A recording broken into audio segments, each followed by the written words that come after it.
You're listening to an archived Cabral Concept podcast.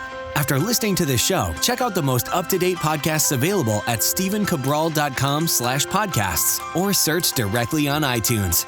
And now, welcome to the Cabral Concept, where board-certified naturopath and integrative health practitioner Dr. Stephen Cabral shares how he was diagnosed at the age of 17 with a life-altering illness and given no hope for recovery. It was only after studying and traveling all over the world did he discover how to combine ancient Ayurvedic healing practices with state-of-the-art naturopathic and functional medicine to fully rebalance the body and re-energize it with life. It's time to discover how to get well, lose weight, and finally feel alive again. And now, here's your host, Dr. Stephen Cabral.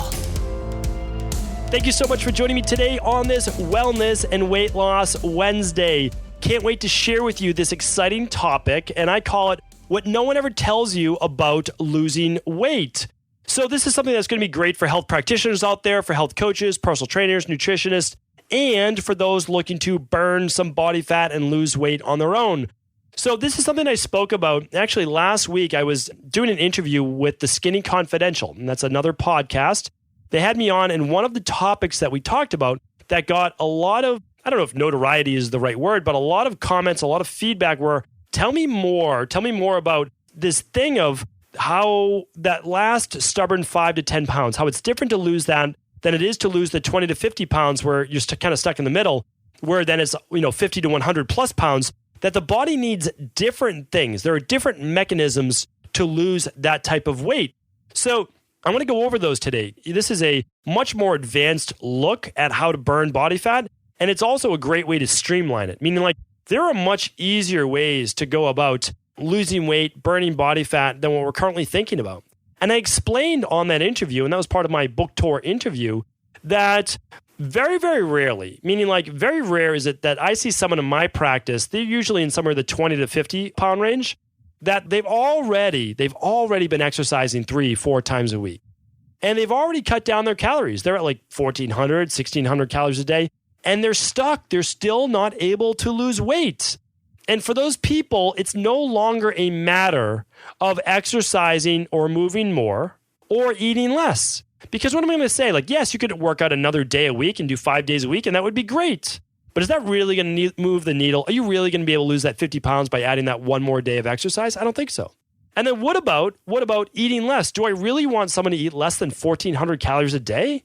I mean, not unless they're like 100 pounds. Like, so if you weigh 150 pounds, you're eating 1,400 calories. Like, that's not a lot of calories. And I need to make sure that your body's also getting enough nutrients. So if I take your calories too low, then you have to be so dialed in on the actual foods that you're eating that you're actually getting enough nutrients, not calories. Calories is not the same as nutrients. A lot of people are getting enough calories, but their body's nutrient deficient. They're eating 3,000 calories a day, but they're still not getting the nutrition, which is one more reason why they're adding body fat. A lot of people don't tell you that, but it's not just about your macros. It's not just about calories. It's about micronutrients, not just macronutrients. Micros are the vitamins, the minerals, the antioxidants, right? The specific amino acids. You need all the essential amino acids, right? Your body needs all of those, and it will look for more and more food and tell you you are hungry until you get all those micronutrients. It's very, very important to understand that. So what I want to go through today is there's essentially 3 levels that I've seen in my practice. Again, hundreds of thousands of appointments that we've done and that we've seen people fall into 3 main categories. And what I want to do is I want to take you from let's go highest to lowest. I was actually going to do lowest to highest, but I think it makes sense to start with the greatest amount of weight that you must lose and then work all the way down to that last stubborn 5 to 10 to maybe 15 pounds and show you how it's very different at that point of losing weight than it was when your client or yourself needed to lose 50 to 100 plus pounds, okay? So when we're seeing someone in our practice and they come in 60, 70, 80, 100 plus pounds over their ideal body weight, we know that right away we're going to ask them, okay, what's your current exercise look like? What's your current nutrition look like? And that's what we're going to do, right? And so if they're not exercising right now, great. We're going to try to do 3 days a week. That's enough. It really is. Like, you're going from 0 days a week. Do you really need 5? Absolutely not. You're doing 0. You don't need 5. So we have them do Monday, Wednesday, and Friday. The other thing we want to do is we don't want to overtax their body in the beginning. Remember, if you're 100 plus pounds overweight, thinking about what it'd be like to carry around a 100-pound weight on your back or on your body all day long, it would be exhausting. So what we don't want to do is totally wipe out their body, right? Because they might have hormonal imbalances, which we're about to talk about. So what we want to do is we do like a Monday, Wednesday, Friday, okay? Or we do a Saturday, Monday, Wednesday, meaning like, because they might do a cheat meal on Saturday. Okay, let's get a workout in the day of the cheat meal to better metabolize that glucose.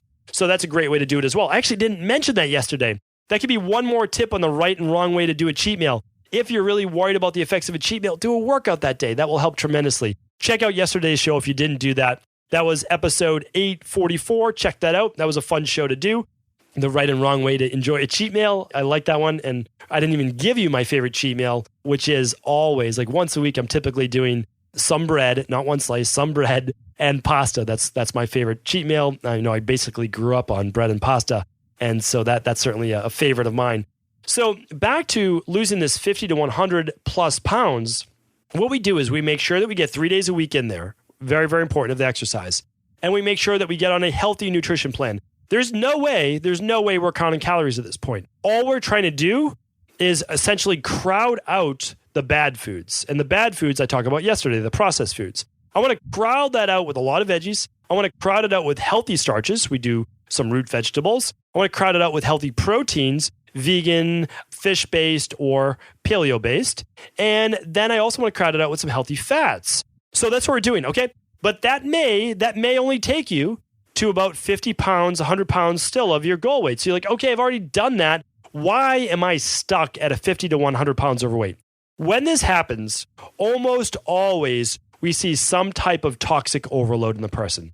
It can be anything from high levels of omega-6s. Okay, high levels of omega-6s are extremely, I was about to say inflammatory. I don't believe inflammatory is a word, but they're not anti-inflammatory, so they're inflaming oils, all right? So they are highly, what's the right word for that? I don't get it, but essentially they cause inflammation in the body. And what we don't want to do is load up on those. Now, what are those? Those are things like canola oil, fried oils in general, too many roasted nuts. Items like that, they're going to contain a lot of omega-6s. Any type of meat product that isn't pastured, that isn't grass-raised, those are going to be higher omega-6s. That can actually weaken, believe it or not, it can weaken the cell membranes. I guess I should qualify that, meaning that it will actually gunk up. I guess that's a more technical term. The cell membranes, which does not allow then for glucose to enter the cell as easily. And it does not allow for waste to exit that cell as easily as well. So that means that your body is going to start to produce more insulin to actually get through all of those sterols or hard fats inside of those cell membranes to the point that it can cause type 2 diabetes. This is one way, okay? This is inflammatory. You can look up essentially polyunsaturated fatty acids and high omega-6s. So what we need then is obviously to balance out those omega-3s to omega-6s. I prefer just to get the omega-6s out of the diet and then supplement with normal, like moderate amounts, not high amounts, moderate amounts of omega-3, which would be like 2 capsules of omega-3 support daily. And again, you don't have to do that for the rest of your life, but 3 to 4 months minimum I would do to start to reset that. Why? Your cells turn over in 4 months. So it's always about at least that 4 months. It's 3 to 4 month cycles, 3 to 4 month cycles. When you think that, then you can understand how the body gets well. Every 3 to 4 months, you're getting better and better and better. And it's honestly why I believe I can see people 2 years from when I saw them in my practice, and then all of a sudden they're 2 years older, but they're like literally rejuvenated. You're like, well, how do you keep rejuvenating yourself and you're getting older? Well, the reason is they're doing the right thing. They're doing the right thing every 3 to 4 months. So, they're turning 68, 69, 70, and they're looking better than they did when they were 52, 42, whatever it might be. And the reason is that now, for the very first time, their body's not inflamed. It has balanced blood sugar levels, which is allowing them to keep the body fat off, which is allowing them to have less joint pain, like to allow to have more supple skin, all of those things, all right? So when I see someone, they've done the exercise, right? You're getting your 3 days, they've done the good nutrition, and they're still not able to really break past that 50 to 100 pound mark. They're kind of stuck. I'm looking at a toxicity overload. Omega-6s is one, environmental pollutants, heavy metals, plastics, and also endogenous forms of estrogen. Estrogen is one of those hormones that will keep you not only, we call it overfat, that's actually a term, overfat, where the body is producing and holding on to too much fat. So believe it or not, the more fat you accumulate, or the larger your fat cells, the larger your adipose tissue cells swell, the more fat it creates. And this is a vicious cycle, and I want to explain it right now. So what happens is when our body encounters toxins, if your body's kind of overloaded, it's kind of met its tipping point. People say, oh, your liver will always detox. Yeah, it will. It will to a certain point that it can. But then it will push the toxins where it feels is safe, into the joints, anywhere. It will push it into adipose tissue. We've scientifically verified that fat tissue is 300 times more toxic than the blood, meaning like your blood will move those toxins into fat cells. Those fat cells will swell. The swelling of those fat cells will actually create higher levels, potentially of cortisol, but definitely of estrogen. It's called your own endogenous production, your own environment of estrogen. Estrogen then will typically create more body fat storage, especially around usually the hips, but the belly can be a part of it as well, certainly the love handles. So what happens is this scenario is we also get inflammation. So the body just feels so sluggish, so run down in general. So I'm always looking at toxicity, and I'm also looking at hormone imbalances. I'm looking at this point potentially of low thyroid. And if I'm thinking low thyroid, I'm also thinking, wow, this person may have or has as well some type of adrenal-based issues, some type of stress affecting the thyroid. So I'm typically always running a thyroid adrenal hormone panel, as well as a hair tissue mineral analysis, as well as something like an organic acids test. That's what I prefer to run. You could run a toxicity test. You could run a lot of other tests. There's a lot of tests you could run. They're all great. There's no bad test to run. The omega-3 test, phenomenal test. I mean, like one of the best tests out there, very overlooked. It would tell you what your ratios are. Remember, the average American is walking around with an 18-to-1 ratio of omega-6s to omega-3s. And we wonder why there's so many inflammatory-based conditions out there. 18-to-1. The human body is meant to be around a 3-to-1 ratio of omega-6s to omega-3s. A 3-to-1, not 18-to-1. But again, with all the milk and dairy and basically big agricultural farm cattle that's produced and all the fried foods that are fried in canola oil, all these different things, all of this increases that omega-6 overload, which is why, yes, a lot of people get great results using omega-3s, but it's because we're so overloaded with omega-6s. So what we need to do is, from this perspective, we can run a functional medicine lab test for those specific things. What toxicities do they have, or what potential hormone imbalances do they have? And then we can do something like the Dr. Cabral detox as a kickstart. This would definitely be a 21-day area. You'd want to do a 21-day, not just a 7, because you really need to get things going. And then you might look at gut function as well. So that's where I would start at the 50 to 100 pounds, of course, 3 days a week. Good nutrition, still stuck. Okay, let's take it to the next level. So I want to let you know, this is exactly what we do in my practice. This is what I'm going to be teaching this September.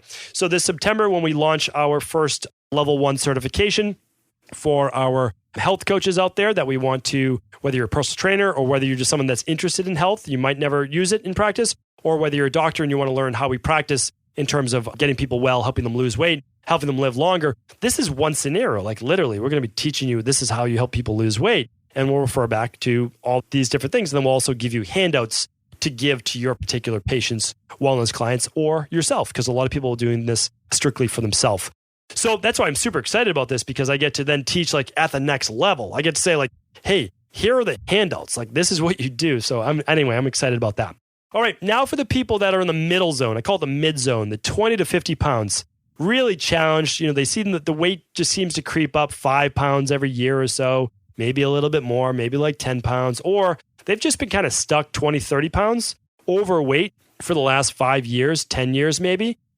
At this point, you're really looking at a system that kind of could go either way. Like it could gain more weight if you really let things go, or you would be able to lose a little bit more if we buttoned up, if we tightened up a couple things. So we need to look at this. At this point, when the body's 20 to 50 pounds overweight, we're looking at potentially when you're 50 to 100 pounds overweight, you can be looking at real type 2 diabetes, right? But when you're 20 to 50 pounds overweight, you're really at the point, especially the 20 to 30 pound range, which we see a lot of people come into our practice at. 20 to 30 pounds seems to be that range where a lot of people are at over their ideal body weight. Even though your blood sugar might test out okay, you're not regulating it as well. Meaning that you are literally, after a meal, it's taking you like 3, 4, 5 hours to bring the blood sugar back to normal. Well, what does that mean? It means that your body is not in a fat burning mode for a lot of the day. You're probably only in a fat burning mode from like midnight to when you wake up and have breakfast. That's it. And the reason is that even after dinner, it might take you till literally, like I said, so let's put it this way. The last time you stop eating, a lot of people don't stop eating until 10 o'clock at night. Now you have to digest that food to wait for the blood sugar to come down. It might be 1 or 2 in the morning. And that's throwing off your detoxification system if you eat that late, all of those things. Again, I'm not going to go into that today. I've spoken about that many times on my intermittent fasting episodes, all of that. So check out that. You can just go to stephencabral.com/podcast and type in intermittent fast or fasting or intermittent fasting, and you'll find those details. Okay, so with this here, you do have to understand is that the reason we recommend 3 meals for most people, not for everyone, but for most people, maybe a mid-afternoon snack if you go a long time between lunch and dinner, or if your energy levels drop, is that we want 3 to 4 hours, really, 3 to 4 hours minimum between meals. We want you to decrease blood sugar, get it back down below 95, somewhere between 75 and 95. And again, you can use a glucometer to actually test your blood sugar levels, okay? And you want to back down ideally 2 hours after a meal, 3 at the most. And then allowing your body to now start tapping into body fat as a fuel source. Really, really important. And we want you to wake up in the morning. Really important that you know you're fasting glucose. If you are overweight, you're 20, 30, 50 pounds plus overweight, I want you to know that when you wake up, your blood sugar is between, again, the 75 and 95 mark. And you can use literally a $19 glucometer. I'm going to put that in my notes right now. I'm linking up for you glucometer in the show notes. I'll link up all the lab tests. I'll link up everything today. Go to stephencabral.com/845. And in the show notes, I will link up that glucometer. But again, you want to hear my previous episodes on how to use a glucometer? Go to stephencabral.com/podcasts and type in glucometer. GLUCOMETER. And glucometer just means that it reads glucose. It's a glucose meter. And it tells you what your blood sugar is. Remember, if you wake up with a 126, well, you're borderline type 2 diabetic, and you are not tapping into the right amount of body fat as a fuel source while sleeping. I want people from essentially 8 o'clock at night to 8 o'clock in the morning to really be tapping into the greatest percentage, the highest percentage of body fat. And you can do that by stopping eating around 6 o'clock, 7 o'clock or so at night, and then don't eat again until 8 o'clock or so in the morning. Now, I know that's not going to work for everyone's schedule. Do your best. That's all I ask. Do your best. Okay, where other places, though, are people stuck when they're at this 20 to 50 pound mark? A big one is this. They're not getting 10,000 steps of walking per day. So many people overlook this. If you don't walk 10,000 steps per day, I'm irregardless of your workouts, irregardless. If you don't walk 10,000 steps per day, you're essentially sedentary. You really are. Because 10,000 steps per day only means you've been on your feet for a little over an hour and a half a day. That's it. Average person walks about 1,000 steps every 10 minutes. Okay? So when you look at that, that's 100 minutes for 1,000 steps. And that means you haven't been on your feet a little over an hour and a half, right? Because 90 minutes is an hour and a half. Quick math right there. So, that's really important. So you can just be very, very sedentary. That's important. Get that blood moving. Get that body out of that just kind of sluggish-based mode. Get it a little bit more metabolic. I talked about way back on the show, at least like 500 episodes ago. That's why it's good if you can tune back to the previous podcasts of how there was actually studies shown of how people's glucose changes and how their body burns fat based on how often they sit during the day and for how long. Makes sense, right? You're sedentary versus moving around. Okay, and the other big one to look at, I'm going to link this up today as well. Glucometer for blood sugar, and obviously use a pedometer, checking out how many steps you took.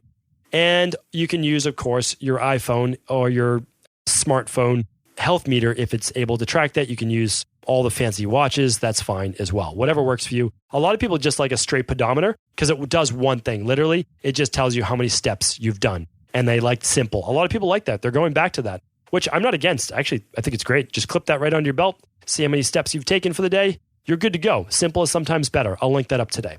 Okay, and then the other big one, obviously, besides the nutrition, we're saying you've already done that. We're saying that you've moved a couple, you're doing your 3+ exercise times a week. Stress. Stress will keep people stuck at 20 to 50 pounds overweight. It really will. And it will lead to potentially more weight gain down the road. Stress means higher cortisol levels, which means your body believes it's in a survival-based scenario and it's in fight or flight. When that happens, you're going to be less likely to burn body fat because your body says, okay, one, we're raising blood sugar levels to provide fast fuel source for your body. So you're not going to tap into blood sugar as easy. And number two, your body, no way it's going to start burning body fat. No way it's going to start ramping up caloric needs. It's actually going to slow caloric needs, slow the metabolism, potentially slow the thyroid because it's saying, hey, we might be out of food. We're in a time of war, famine, drought, whatever, and we're going to turn down those metabolic processes. Believe me, there's a real difference in the autonomic nervous system. If you want to learn about this, study the autonomic nervous system. This is actually taught a lot in chiropractic school, and even not as much, believe it or not, in naturopathic medical school. So interesting. But the nervous system, especially the autonomic nervous system, what you control, what you don't control, the actual nerves that are innervated off the spine. That's why a lot of chiropractors know about this.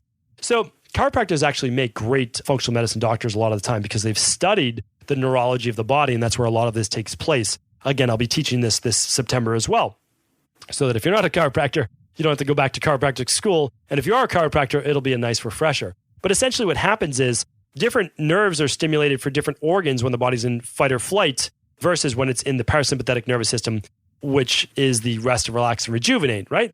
So believe it or not, it slows metabolism. It creates more potentially inflammation when you're in chronic stress. So that's really important. And again, the same test, the thyroid, adrenal hormone would test for that. And then if you wanted to look at your electrolytes in terms of stress for a hair tissue mineral analysis, you could do that. So that's really important. A lot of people, the last point in this one is they feel bloated, that they're holding a lot of weight around the middle. Again, that can be from higher levels of cortisol, but it can also be from candida overgrowth and small intestinal bacterial overgrowth in the gut, without a doubt. And the reason that they're stuck there is because literally their intestines are inflamed. Their intestines make up all of the organ, like literally all of the organ around the belly. So a lot of times we think our belly is our stomach. It's not. Our belly is up closer to what's called our xiphoid process, which is where you give someone the Heimlich maneuver. It's right below the middle of your rib cage. Below that, all around your belly button, believe it or not, your liver is off to the right under your rib cage. Your spleen is off over to the left. All around your belly button is essentially just, it's your colon and it's your small intestine. It's basically 23 feet of organ that when inflamed, sure, you better believe there's going to be inflammation, swelling, bloating around that area. And so a lot of people need to run that organic acids test to look for candida and fungal-based overgrowth. Remember, if you've had a lot of alcohol in the past and poor foods, and you've been on birth control or antibiotics in your life or a lot of Advil, all of those things can create the candida overgrowth. And a lot of people are dealing with small intestinal bacterial overgrowth, sometimes parasites. You can run an organic acids test and you can run a stool test for that if you want to know for sure. Meaning, like, if you're a data person, you get the data. It's unbelievable. And literally, I will link those all up in the show notes today. The other thing that you could do is you could simply go on something like the Candida and Bacterial Overgrowth Protocol, which will like literally go in there, scavenge your excess yeast, scavenge your excess bacteria, and then help to rebalance the gut. Completely up to you. They're just options, but I need to give you the options because this is exactly what I do in my practice. So I never want to be accused of saying like, oh, you're holding back the good stuff for only the people that come to see you. That's not the case at all. You get everything on the Cabral concept. Like literally everything is my book, The Rain Barrel Effect, and everything is on the podcast.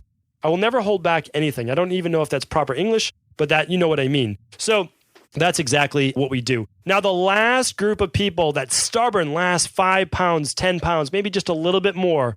When you're looking at that, you're really looking at a little bit of weight around that belly, around the belly button, maybe a little bit around the glutes and hips, or maybe a little bit under the armpit and the tricep, okay? That's for most people. You'll hold it like around the belly button and love handle, a little under the armpit maybe the tricep for women, but not all the time once you get to the last 5 to 10 pounds, or maybe a little bit on the hips. Okay, what's happening here is typically inflammatory. It's like a little cellulite, even if you're lean, all of that is typically inflammatory. A lot of times it comes from food-based sensitivities that you don't even know that you have. So like it's at this point where you're fine-tuning that a food sensitivity test can help tremendously, because you might think that like the dairy that you're having, you're not really sensitive to, but it's called what's called a IgG food sensitivity test. And an IgG food sensitivity test is actually inflammation that's caused from healthy foods that you're eating 24, 48, or even up to 72 hours later. That means your body can look a little puffy, just a little soft, a little swollen. And that happens from things like, again, it could be eggs. Like maybe you're eating eggs almost every day. Well, if you're sensitive to eggs, guess what? You're going to be a little bit more inflamed because an immune reaction causes inflammation. It's not a bad thing. Your body's doing exactly what it's supposed to, but it does cause inflammation. So what we found is that last stubborn 5 to 10 pounds can be gotten rid of by finding out your food sensitivities or doing something like a 7-day, usually no more than a 7-day, maybe 14-day Dr. Cabral detox. And again, insert favorite detox there. It could be any of your favorite functional medicine detoxes from your favorite functional medicine brands. It's not a cleanse, okay? A cleanse is not going to really hurt you, but what we're looking to do is essentially clean up the system, get that body a little bit more level in terms of everything we talked about, hormones, blood sugar, all of that, like literally, etc., all of it. And then also tap into a little bit of autophagy. Really get into that last little bit of scavenging proteins and really removing all the offenders. And if you drop that weight quick in that 1 week, well, look at what are the foods I eliminated, right? I eliminated something from my diet, whatever it was, that was the culprit. So you can literally do a 7-day detox. And if you drop that 5 pounds or up to 10 pounds, really, some people do in a week. Now, remember, if you only have 10 pounds to go, will you drop all 10 pounds in 7 days? Maybe, maybe not. I would say you'll probably lose somewhere around that 4 to 5 pounds. And then what you'll do is you'll understand, well, this is your path. Like do it either another 7 days or begin to just implement a lot of the teaching. Remember, the Dr. Cabral Detox is meant to teach you what to do, not just do it for a week. Yes, it's great. Do all of that. Fine. But what I want to do is teach you a style of eating that maintaining with that smoothie in the morning, doing all of those things, or run those food sensitivities. But a lot of times we're looking at 5 to 10 pounds of just toxic water weight. The body is a little bit inflamed. It really is. And it's inflamed from either foods, environmental-based toxins, whatever. And all we're trying to do during a detox or doing a food sensitivity elimination-based diet is we're trying to lower your total toxin load. And I'll be talking about that actually, I believe, tomorrow. So tune in for tomorrow's show where I talk about this thing that almost no one's ever heard of. It's one of my favorite things. It's one of my favorite things that I've never talked about. I literally have not talked about this before on the Cabral concept. It is in the book, The Rain Barrel Effect. But I want to explain all that to you. But this total toxic load is a really big thing. And just by giving yourself basically a rest, it's giving your body a rest for a couple of days, and it's lowering that total inflammatory load. A lot of people are just able to drop that weight. They're able to really flatten out their stomach because that's one of the biggest ones that people want from us, whether they're a figure competitor, a fitness model. Like we train everyone and anyone under the sun, essentially, in functional medicine as well as body transformation. And these are all just the tools, tricks, tactics, whatever you want to call them. They're certainly not biohacks. Like we're not hacking anything. We're just getting the body back into balance. That's why I don't love the term hacking. I really don't. Because hacking is like you're trying to beat the system or cheat the system. For me, this is about balance. Remember what I told you before. It's never about moderation. It's always about balance. It's getting the body back into balance. And you have to know what works for your body and what doesn't. So hopefully today's podcast was helpful and that you'll be able to ideally do this for yourself, really see it work for yourself, and then pass this information on to others. That's what it's all about. So as always, I ask you that if this podcast was helpful, please do feel free to share it with someone else that it may serve. Before you go, I wanted to share a personal story with you. The real reason I began to get well finally is because I figured out what was wrong with me. And that might seem pretty obvious, but I went from doctor to doctor for over 2 years before discovering at-home functional medicine lab testing. These are the labs that enabled me to finally figure out what was wrong with my hormones, blood sugar, electrolytes, and gut health. And once I knew what was wrong, I could then follow a proven plan in order to rebalance my body from the inside out. This is why I believe so strongly in functional medicine lab testing and why I've made it my mission to share these labs with the world. Now at equa.life, you can order an at-home lab test or lab bundle for you and your family and be able to complete it within the week. Plus, the EquaLife difference is that you're not left to try to read and figure out these labs on your own. We explain what your lab numbers mean, what they mean in the much bigger picture, and then how to go about rebalancing your body in order to heal. To see our full selection of lab tests or to set up a free lab selection call to find out what labs may be best for you, simply head on over to equa.life/labs. And do remember, we ship these all over the world. To find out more and to set up your free lab selection call, simply head on over to equa.life/labs. That's EQUI.LIFE/labs.